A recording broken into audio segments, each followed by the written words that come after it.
Hello, everyone. I'm Ben Barber with the Institute for Southern Studies, and today I'm joined with UNC law professor and anti-poverty scholar, Professor Gene Nichol.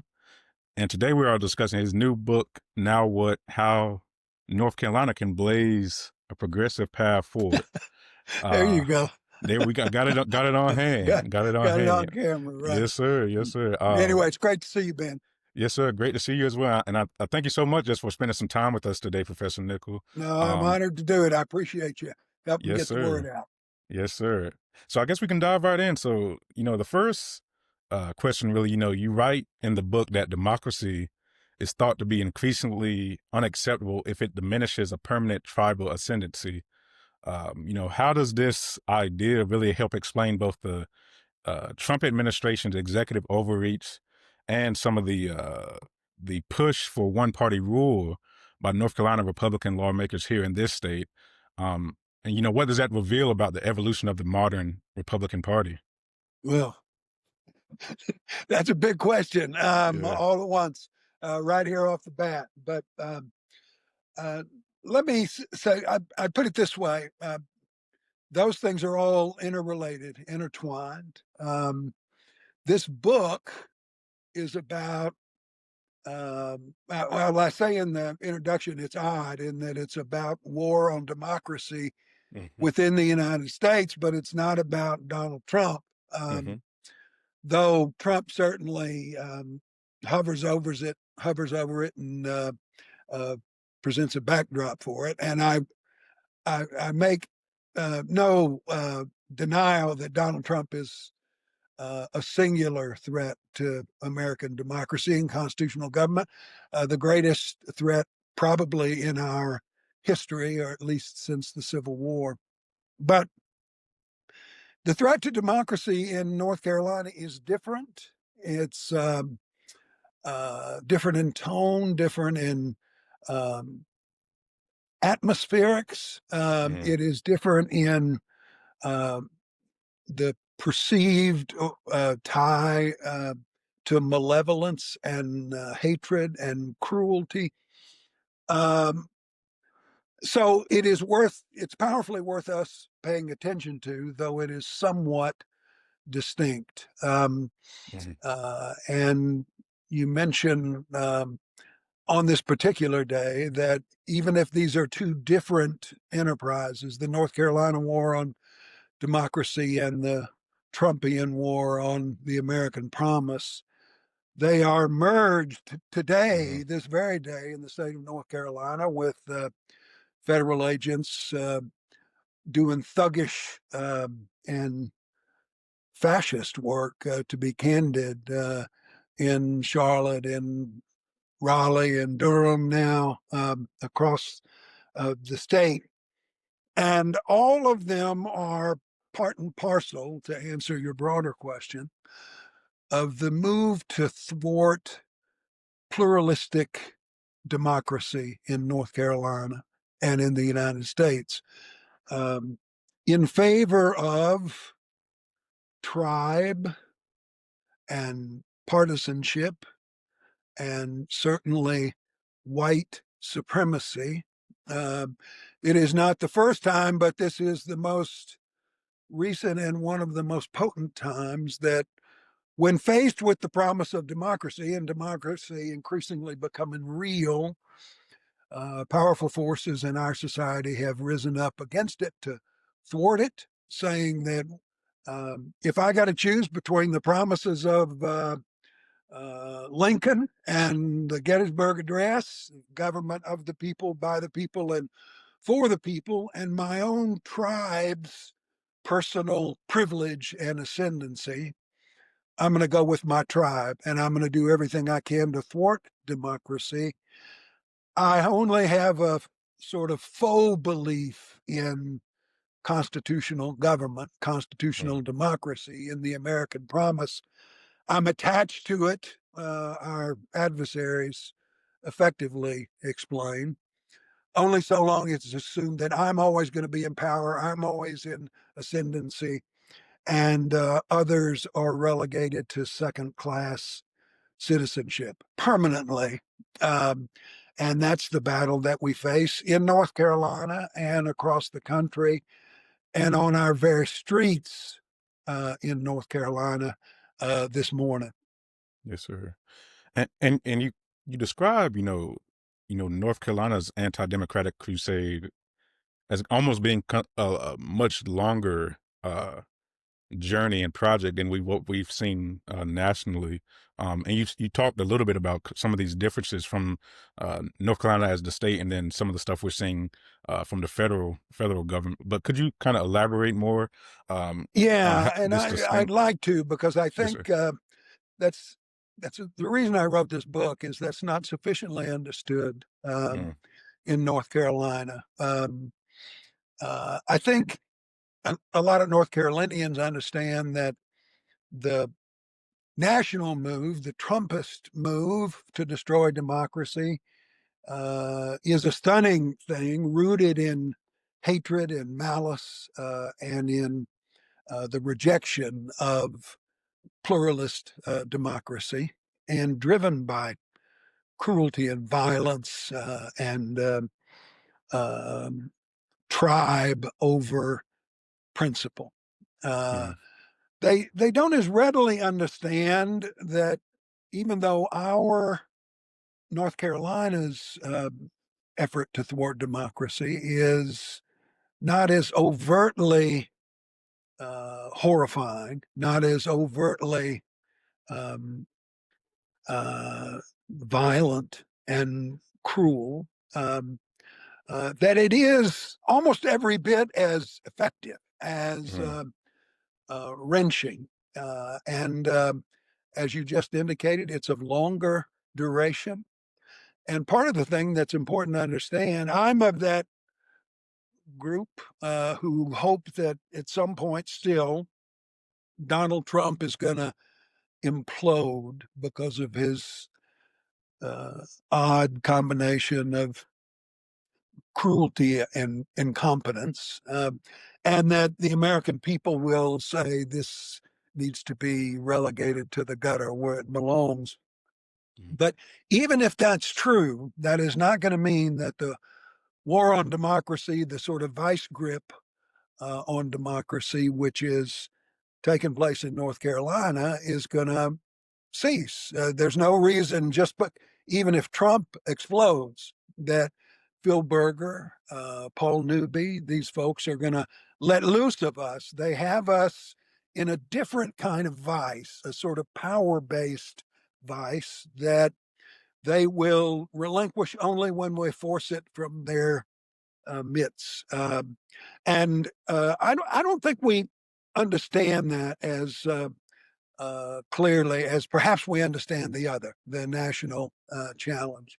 I sort of go through it here. First of all, it starts with this. These are sort of power based moves. It starts with extreme partisan gerrymandering, which is first embraced a couple years ago, once again, by the North Carolina Supreme Court.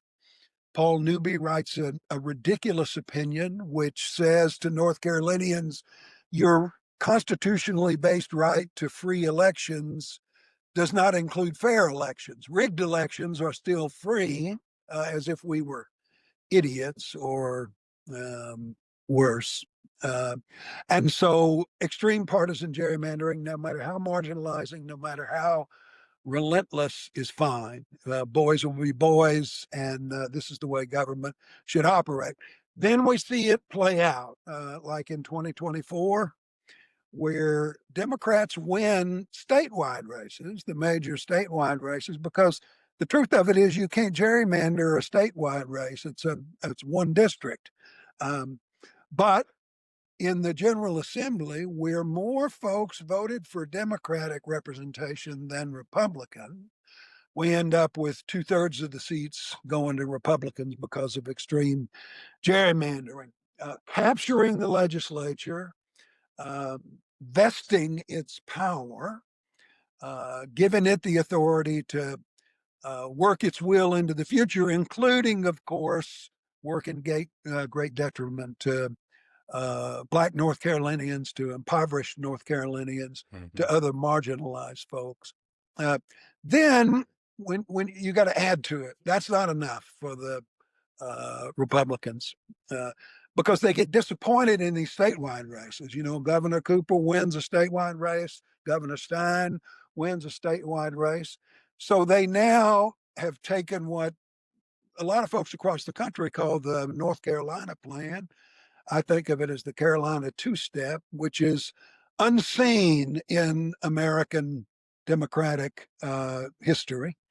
And that is after a statewide election occurs and Republicans lose, they go into their own special session and rob the powers of the newly elected Democratic official and transfer them to Republicans of their choice. You know this move. We just made the auditor the head of the election commission, though no one in North Carolina thought that that's what they were voting for, and no state in the United States has the auditor oversee elections.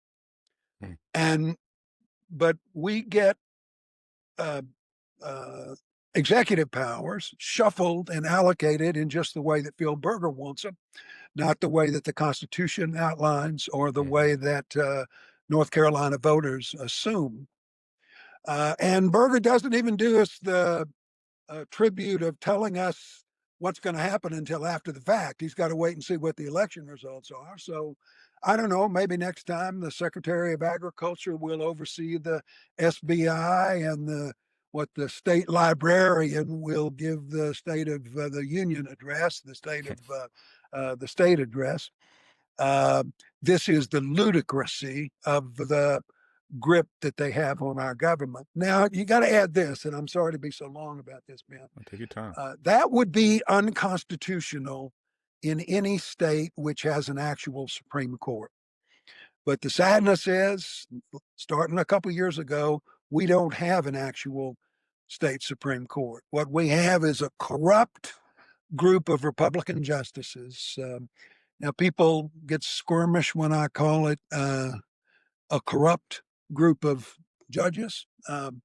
So if I say this, they are politically corrupted. That is, in cases which involve politics, they answer to the political caucus, to the party, not to the law. Then people say, oh, okay, I understand. Well, look, political corruption is goddamn corruption, if I can be frank. And therefore, this scheme, which would be unconstitutional in any state, is validated here, validated with joy. And that combination, the combination of a legislature that crushes all guardrails in favor of its own power, and a state Supreme Court which waves it through, aids and abets the constitutional transgression, violating their oaths of office. And here's what I mean by that, Ben. I took some joy in watching Allison Riggs finally get sworn in. Mm-hmm. And when she took her oath, she, of course, took an oath to enforce the Constitution of the United States and the state of North Carolina. But she also took an oath to administer justice fairly and without favor to any individual. Um, Now, I know North Carolina is a badly divided state. I know there are a lot of folks who probably support the transgressions of the Republican Party, but I would venture this: no honest person in North Carolina thinks that our state Supreme Court administers justice equally. No one can think that. Uh, Mm. so when you add those mechanisms together, the operation of this court, the operation of the legislature, it literally crushes constitutional Mm. democracy in North Carolina. Most of us don't understand that. We wouldn't be thrilled with it. Um, but that's where we are. It's what we have to admit. It's what we have to face squarely. And sadly, the only thing that's going to be able to overcome it is the engaged citizenry of North Carolina. The courts are not going to do it. The federal courts are not going to do it. The traditional political consultants are not going to do it. The state bar is not going to do it. People aren't going to step up. The only thing that is going to save us, and fortunately, we're seeing good signs on that Mm-hmm. front, are the engaged and enraged citizens of North Carolina. They ought to be enraged and they have to be engaged for us to save the democracy which our forebears too slowly, too crankily, Mhm. but have long sought. Uh, we can't give up on this. Can't let it die on our watch. It Mhm. is our obligation now at this time, even though old men like me didn't think we would face it in just this way, to, as Richard Rorty would put it, to achieve our country. And Mm. that's the work that's before us. No, thank you so much. I And promise I won't answer anything nearly that long again. no, that was great. That was I'm great. going I to love it. discourage you from even asking No, questions. no, you're fine. You're fine. But you touched on something I want to kind of go a little bit further and just kind of, the role of the judiciary in this moment. And of course, we've seen it uh, kind of fail to really enforce constitutional guardrails. And I guess just a broad question, like how do you view uh, the role of courts in North Carolina, but also Yeah. within the United States in this current moment as well?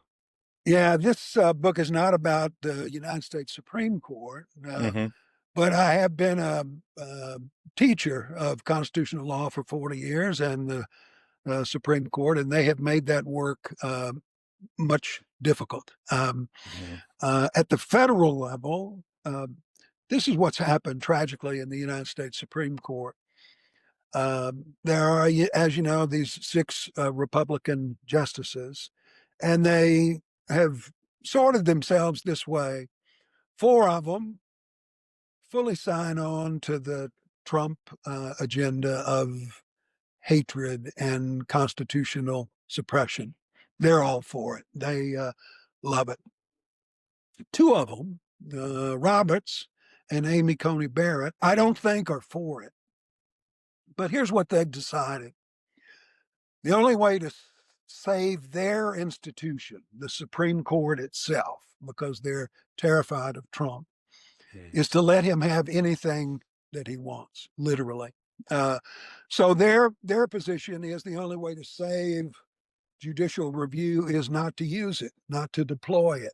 And that's what they have done steadily, first to last. They have given Donald Trump every single thing that he wants. Now, the truth of it is that means the end of judicial review at the federal level. And I don't believe that they're correct that it can be returned and will be returned once we get another president. So the United States Supreme Court is in great violation of its historical mission, and it is not going to return to that mission.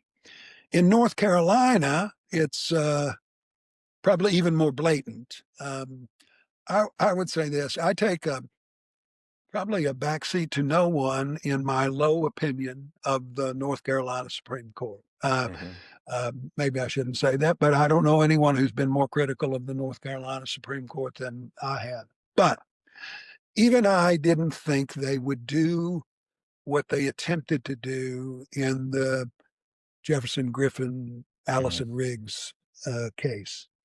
Uh, in broad daylight, with no attempt at legal explanation, no attempt of legal justification, they simply sought to steal an election. Remember, we had this guy a few years ago, McCrae Dowless, down in the East, who was Mm-hmm.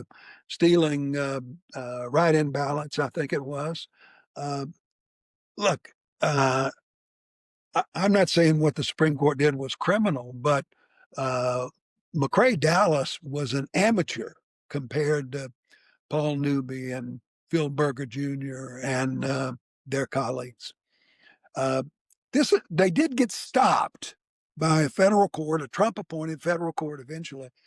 And this is what he said, that federal judge. He said, the position of the North Carolina Supreme Court and this ridiculous judge who was the plaintiff who's still on the Court of Appeals and shouldn't be allowed to sit was that North Carolina could change the rules of an election after the fact and then apply those changes only to some parts of the electorate, not to others. Um, the federal judge says, no, nobody thinks that can be the law. It's impossible for that to be the law. Nobody who even understands a sporting match can think that can be the rule.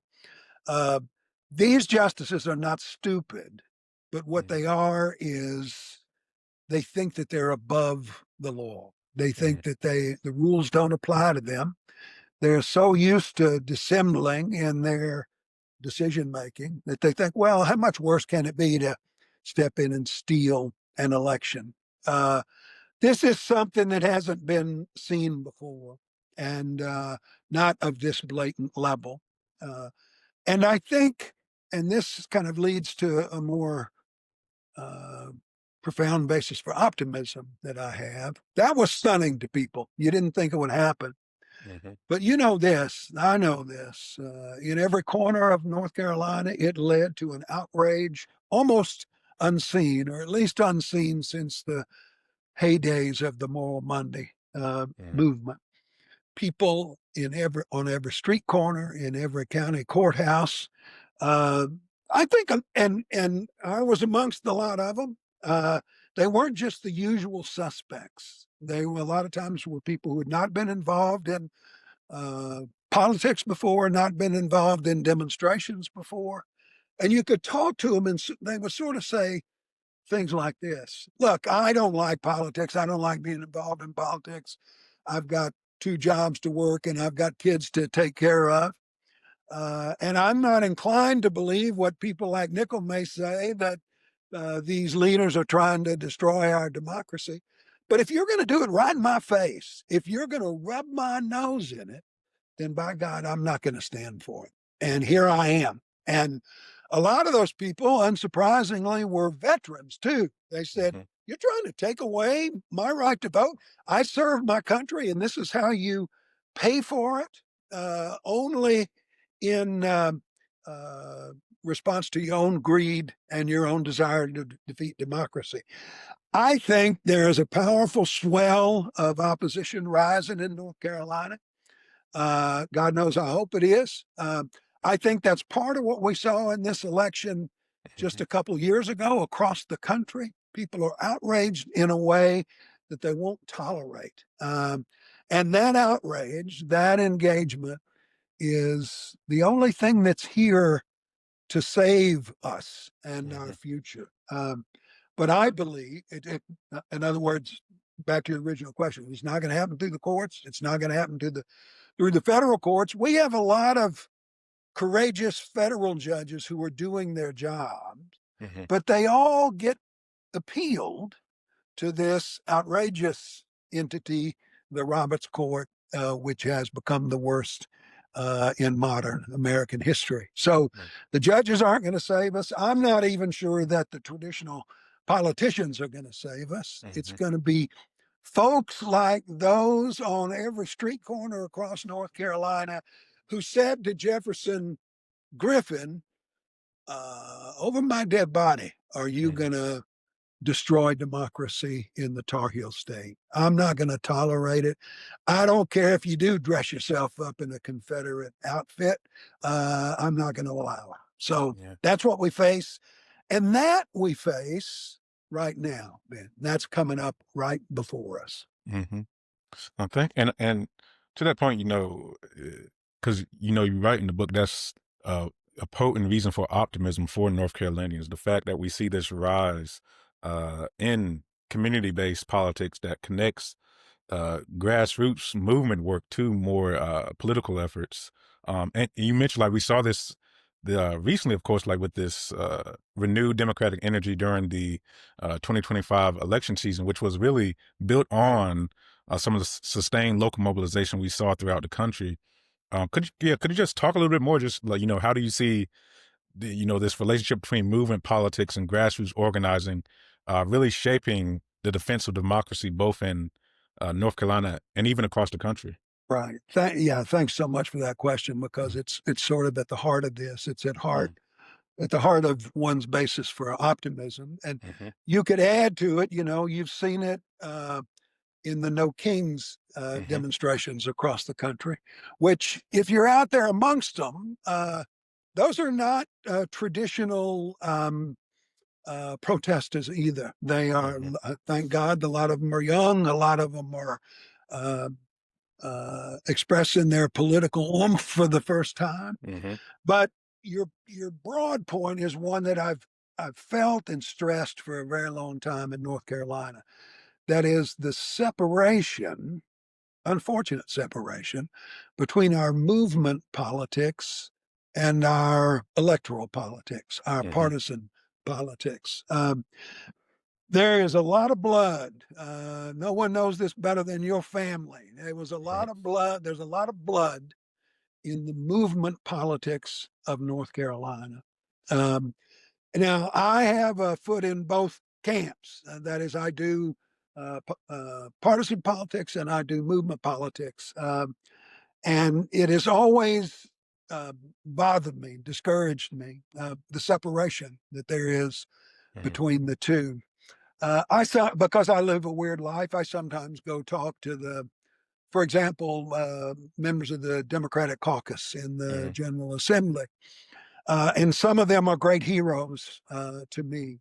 But there is not the same sense of urgency often in those quarters about what's at stake as there is in movement politics all Hmm. across North Carolina. I will sometimes say to them, "You've got we've got a whole state out here who is on fire, and you guys are thinking, well, can I come up with some tax proposal, which is going to mean that I might get supported by 1.2% more people and can secure my seat, while everybody outside this building knows that democracy is literally at stake in North Carolina. I think that the future success for us requires the fusion of movement politics and partisan politics. I used to, as a result, urge some people, even in your family, to run for governor, thinking that that's the way you could merge the two and maybe the only way. But I Hmm. think that merger is happening Hmm. now because, frankly, Republicans have so overplayed their hand. They've overplayed it with the repeated gerrymandering. They've overplayed it with this ridiculous Carolina two step. They have overplayed it dramatically by overtly trying to steal an election. And they're overplaying it right now by the brutalization which has taken place in Mecklenburg County, Wake County, Durham County, as if this was some sort of fascist state. And people are not going to stand for that. I hope they can outnumber the people who will embrace it. But that's the basis for my optimism, and it is the only relief which can come to us. Hmm. And just a couple more questions. I think because I want to dive into, we live in a time where we see surging uh, wealth inequality and just the amount of economic power that we see growing in the hands of a few.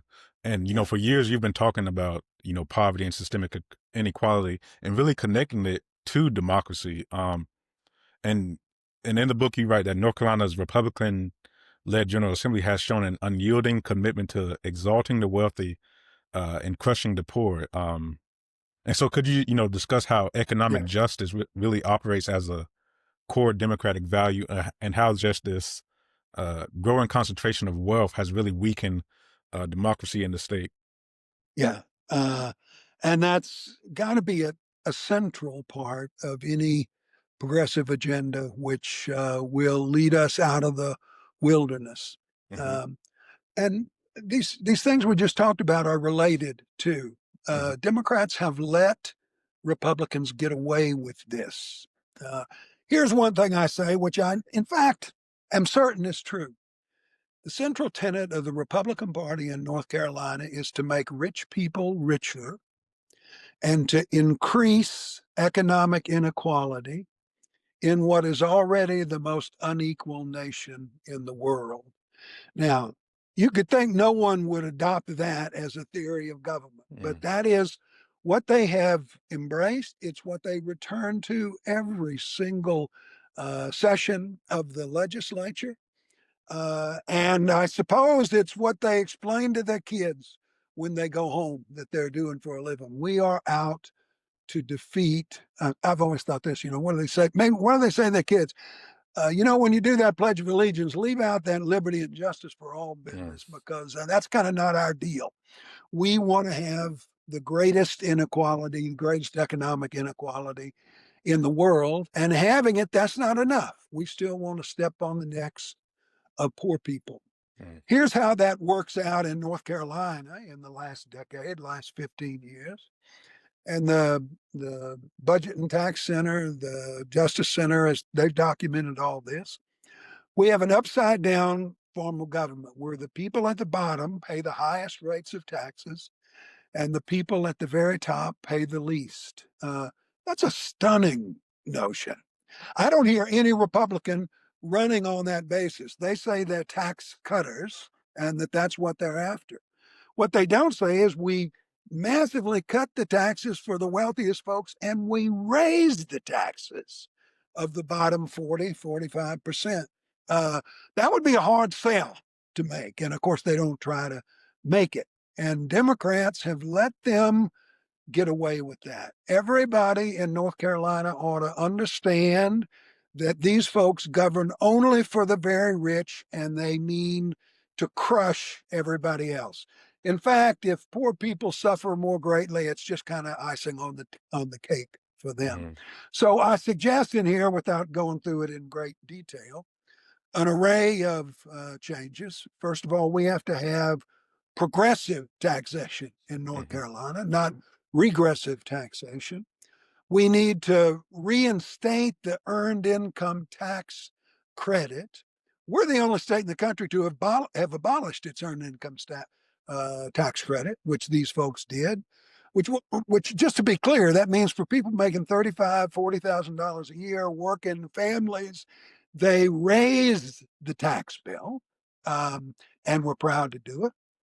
Third, we need to develop what the COVID years prove to us works, and that is a bold child tax credit. During the COVID response years, child poverty in North Carolina was reduced by 45%. Think of that. It kind of returned us to the company of civilized nations. Um, and then it was allowed to expire, and we have become once again what the United Nations calls the outlier of the world in mhm, child poverty.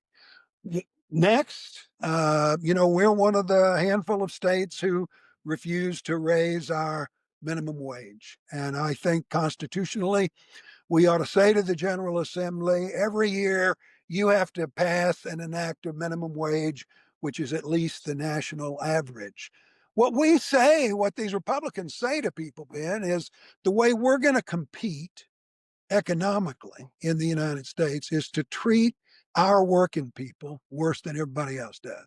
That's our level of confidence. So we've got to stop that. And then last, as the battles of the last 15 years reflect, we have to treat healthcare as a mm, fundamental human right. And so that means, at the very least for us, we have to assure Medicaid expansion and fund Medicaid expansion and make sure that it's made feasible. The purpose of this, every North Carolinian needs to know that the Democratic Party, the progressive parties in North Carolina, are interested principally in the plight of ordinary and low income folk. Uh, that low income folk are rightly confused about that now because Democrats have let them be confused in favor of rich people's government. Well, we need, like your dad used to describe this, there's a constitutional mandate to govern for the good of the whole. And mhm, we're not governing for the good of the whole. We're governing only for the good of the rich. And Democrats have allowed that to transpire. Everybody in North Carolina ought to know that's what the Republicans are up to. And I think if they knew that, I think they would toss them out because they're in office under a fraud. They govern by a kind of form of perjury. And that means the future of truth telling in Mhm. North Carolina ought to be pretty good. Mhm. Thank you. And just as a final question, we live, and throughout the book, you highlight this all of these challenges and the broader authoritarian crisis that we're facing as a country. Mm. But you also write in a really beautiful passage that I found really touching that that a democracy that is won or re-won can be even more fulfilling than a Yeah. democracy that is inherited. So with that in mind, what is your hope for the future of democracy in North Carolina and across the nation? Well, I think it's powerful. Every day I hope to be able to keep thinking it's powerful. Mhm. Um, I'm a teacher, so I deal with questions about hope a lot from Mhm. young folks, and I'm an old man, which means I've had a lot of battles. Some I've won, probably more I've lost, and so this question of hopefulness is constantly there. Uh, I think about it this way in my old age, unlike my young age. Mhm. I am sort of notorious for saying to people get sick of it that quoting Dr. King's theory that the arc of the moral universe is long, but it bends towards justice. Or Mrs. Hamer's notion that if I am sick and tired of being sick and tired, but if I fall, I'm falling 5 feet, 4 inches forward for justice. Those Mhm. are statements of optimism, kind of predictive statements of optimism. And I tell people I'm old now. That's my view of hope. About 3 days a week, uh, not necessarily 7 days a week like it used to be, because there have Mhm. been too many battles. But Mhm. there's another definition of hope, which comes from Václav Havel, the Czech poet and eventual political leader. Havel Mhm. says this: hope is not a prediction of success or a description of the world around us. It is a predisposition, a Mhm. selected choice to live in the belief that we can make a difference in the quality of our shared and sometimes threatened lives. Now, I'm paraphrasing, maybe adding to, taking a little out. Mhm. But what he means is this is a chosen way to live, living in hope. It is the preferable to contested hypotheses. Uh, Maybe we won't be able to make a difference in the quality of our shared and threatened lives, but it's a worthier life, a Mhm. happier life, in my experience, a life more fulfilling to choose to believe that we can and to act upon that choice. Um, and so most days I believe in Mrs. Hamer's vision of hope, but every day I'm able to believe in Havel's vision of hope, which is living in the belief that we can make a difference in the quality of our shared and threatened lives is the nobler of contested hypotheses. Mhm. I believe it. I'm an old man, but I think that uh, for me personally, my life has sort of proved that out. I think fighting to achieve justice in North Carolina, fighting to achieve justice in the United States is, as Daniel Webster put it, the great work of human beings on earth. Uh, Mhm. and I don't see anything to refute that. I think there are a lot of enemies against it more than I wish. I wish that it wasn't as contested as it was. I wish that that work sometimes was more worthy of success or assured of success. But, you think about it this way. Rosa Parks didn't conduct a poll before she sat down for freedom. Mrs. Hamer didn't do a focus group before she started the Mississippi Freedom Democratic Party, and Cesar Chavez didn't ask if he would be applauded when he went on his hunger strike. He said, no, si se puede. I think we say si se puede. And we fight. It's the only thing that we can rely on. And at least we'll know this at the end of the day. We're not going to allow democracy to be defeated and destroyed in the great state of North Carolina without putting up a hell of a ruckus, without Mm, putting up a hell of a fight for it. Uh, those who say that we shouldn't talk about the war on democracy, that we should only concern ourselves with the price of eggs, I'm concerned about the price of eggs too. But understand this: it is unacceptable to allow our democracy to be destroyed and to ignore that. We are all charged. We don't have to do what they did storming the beaches of Normandy, but we do have to do our part mhm. to save democracy in North Carolina. And unfortunately, that challenge is upon us right at this minute, right as we speak, right in the months ahead, right in the years ahead. This question will be decided. So I'm honored to lock arms with Tar Heels across the state and say, whatever else, by God, we're not going to put up with this quietly. Yes, sir. Thank you so much. That was Mm. beautiful. Thank you. You always a good interview. I appreciate Well, you. thanks Yes, for sir. thanks for being willing to talk, Ben. I appreciate it.